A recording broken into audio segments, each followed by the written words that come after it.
Welcome to the final episode of Opera 101. Today we're exploring Offenbach's Tales of Hoffmann and the movie Life is Beautiful, La Vita è Bella.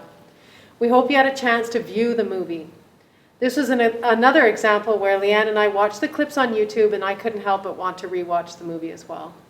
So the opera, Tales of Hoffmann, is the melancholy story of the German writer E.T.A. Hoffmann and his unrequited love. In the prologue, we learn that he's in love with the opera singer Stella.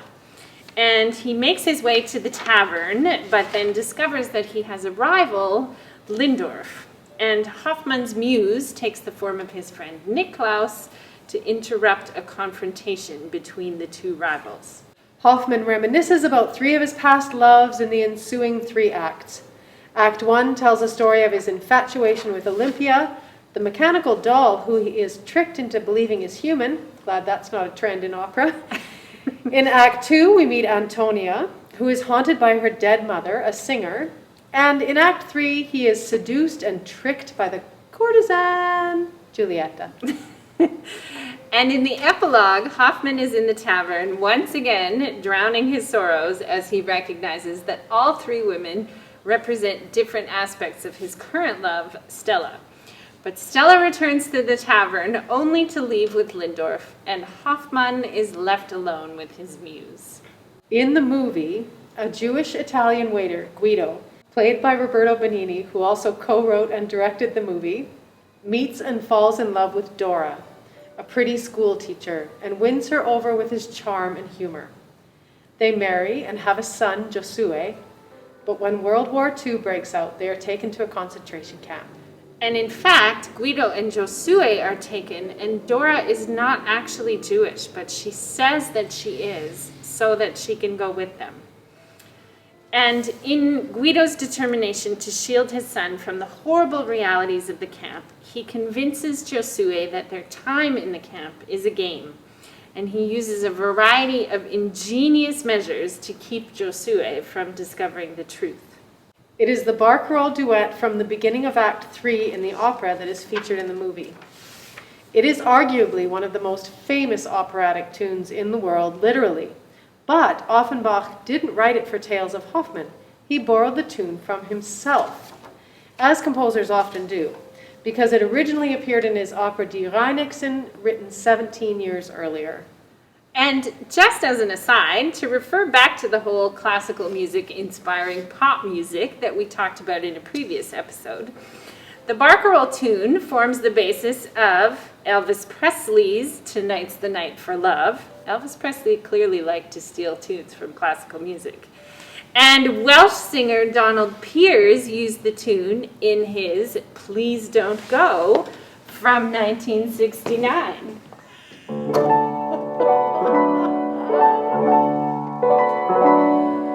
Please don't go, I beg you, don't go, for I need you here with me.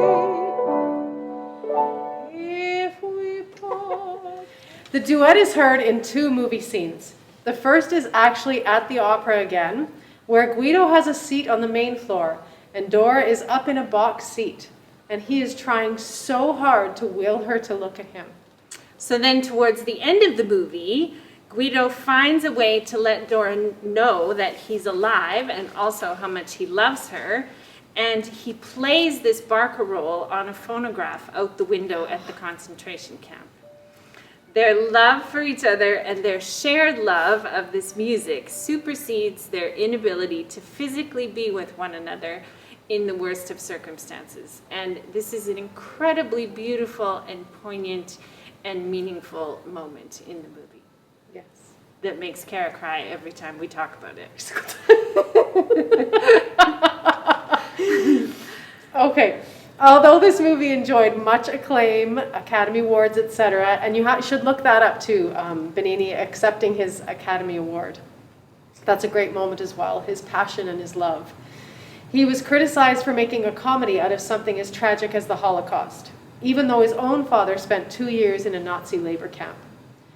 There have been other examples of this using comedy and irony with heavy topics, like Charlie Chaplin's ridiculing of Hitler in The Great Dictator in 1940, And even in Shakespeare's Romeo and Juliet, where comedy figures prominently in the first half of the play before it descends into tragedy. And in doing some reading about this controversy surrounding the film, we discovered that Benigni himself argued that it was not supposed to depict reality. In his words, according to what I read, saw, and felt in the victims' accounts, I realized that nothing in a film could even come close to the reality of what happened. You can't show unimaginable horror. You can only ever show less than what it was.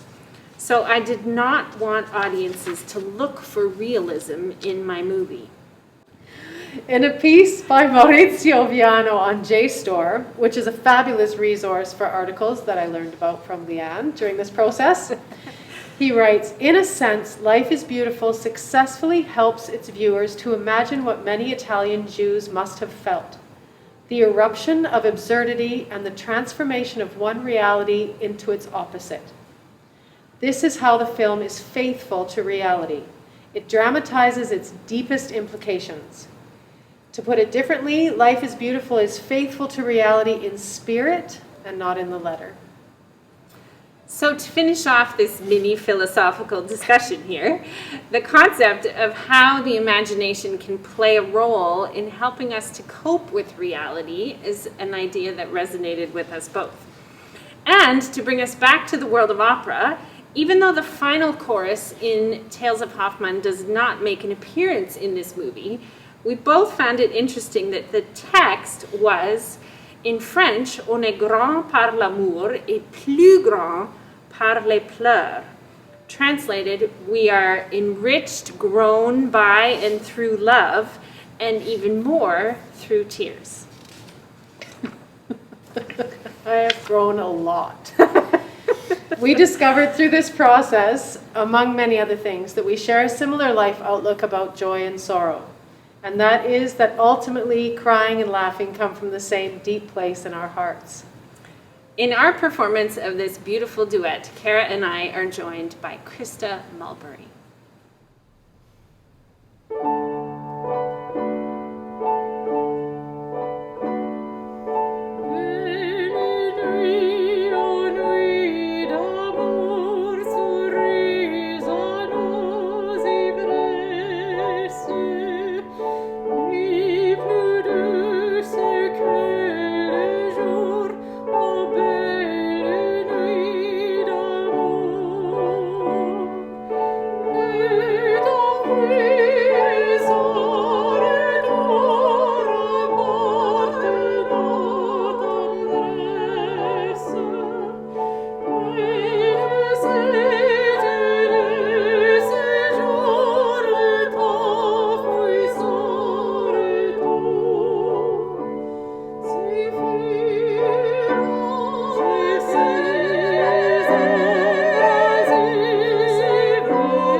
Cara and I have had a fabulous time putting together this series of videos, and we hope that we've given you a few things to consider with respect to opera in movies and popular culture, and we hope we've also entertained you a little.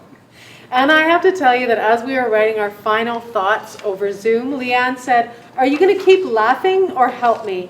So I feel like that was a bit of a theme. We have laughed an awful lot and learned so much. And for those of you who have not heard Cara's laugh in person, you are missing out because it is worth the price of admission. Okay, Leanne also has a pretty good guffaw, okay? And she also introduced me to memojis. If we have inspired you to look, that are 3 years old. If we have inspired you to look for other examples of connections between opera and film or popular culture in general, please share them with us on social media or by old-fashioned email or however you choose. In our preparation and creation of this series, we had several discussions, as we mentioned at the beginning of this series, about connections and how this pandemic situation has impacted people in so many different ways, feeling disconnected from the people that we love, from live music, and from other artistic events. So we hope that we can all seek out ways of connecting intentionally to show our love to other people who might need it the most during these challenging days. And it is through this generosity of spirit that we realize our interconnectedness in this world, and always life-affirming to add a little laughter. Thank you for watching. Thank you.